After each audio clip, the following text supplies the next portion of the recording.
भाभी के साथ संभोग कैसे किया जाए, हमेशा मेरे दिमाग में यही चलता था। बस जरूरत थी तो एक मौके की। भैया की शादी हुई थी और घर में खुशी का माहौल था। मेरा भी कॉलेज खत्म हो गया था। बचपन से मैं शर्मिला स्वभाव का था। किसी लड़की से दोस्ती तो दूर, मेरी कभी बात भी नहीं होती थी। जब भाभी आई तो वह काफी शरारती थी। हमेशा मजाक करती और कहती, ये बड़े छुपे रुस्तम हैं, 10 गर्लफ्रेंड होंगी, लेकिन शक्ल ऐसी बनाकर रखते हैं कि कोई शक ना करे। समय आने पर सब सामने आएगा। धीरे धीरे मैं भी भाभी से मजाक करने लगा और ऐसा लगने लगा कि मैं भाभी को पसंद करने लगा हूँ। एक दिन जनवरी के महीने में मुझे सर्दी हुई और भाभी ने कहा, आप लेट जाए, मैं बाम लगा देती हूँ। भाभी ने मेरे माथे पर बाम लगाया और मेरे शर्ट के बटन खोलकर मेरे सीने पर भी बाम लगाया।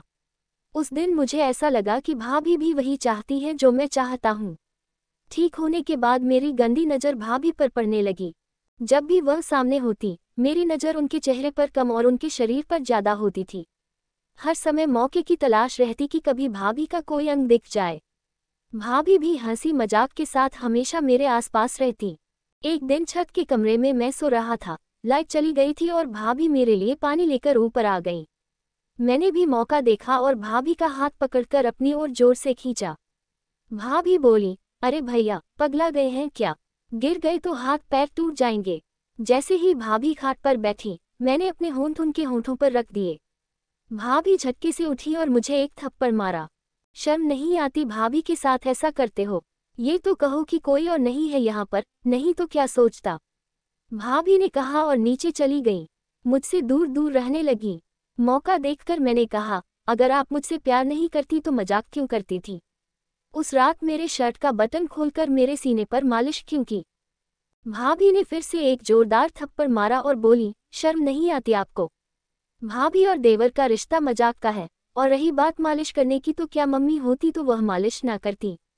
भाभी को भाभी माँ ऐसे ही कहा जाता है क्या? आपकी इतनी गंदी सोच होगी, मुझे पता नहीं था। और यह बोलते हुए भाभी वहां से चली गई। उस दिन के बाद मेरी और भाभी की बात लगभग बंद हो गई।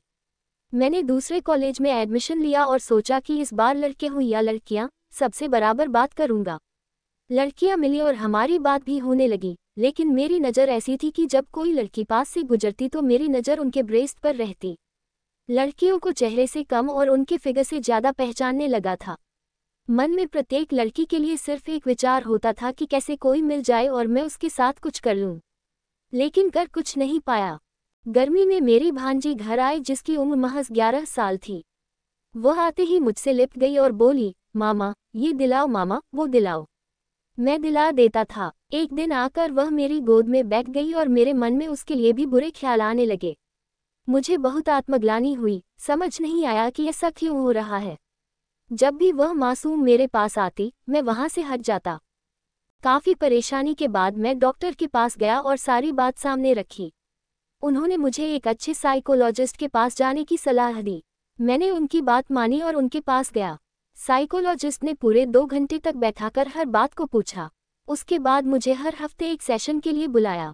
2 महीने तक इस दौरान किसी भी तरह की दवाई नहीं दी। मैं जाता और वह मुझसे बस बातें करते और बातों में ना जाने क्या क्या पूछ डालते। 2 महीने बाद उन्होंने बताया कि मेरी ऐसी स्थिति अत्यधिक अश्लील वीडियो देखने से हुई है।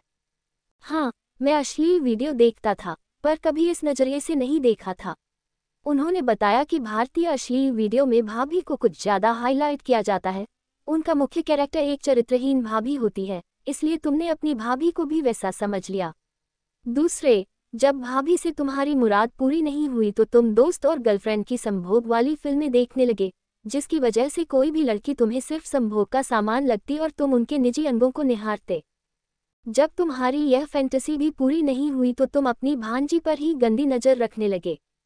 फिर उन्होंने मुझे कहा कि अश्लील फिल्में बिल्कुल ना देखें, दिन में 2 बार ध्यान लगाएं और परमानंद प्रभु विकास दिव्य कृति के वीडियो देखें।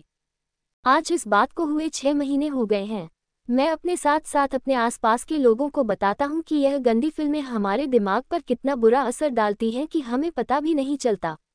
लड़कियों के साथ बलात्कार या बच्चों का कम उम्र में संबंध बनाने का सबसे बड़ा कारण यही है। इस पेज पर मैंने ये कहानी इसलिए शेयर की है ताकि ज़्यादा से ज़्यादा लोग इसे पढ़ें और ऐसे वीडियो से दूर रहें।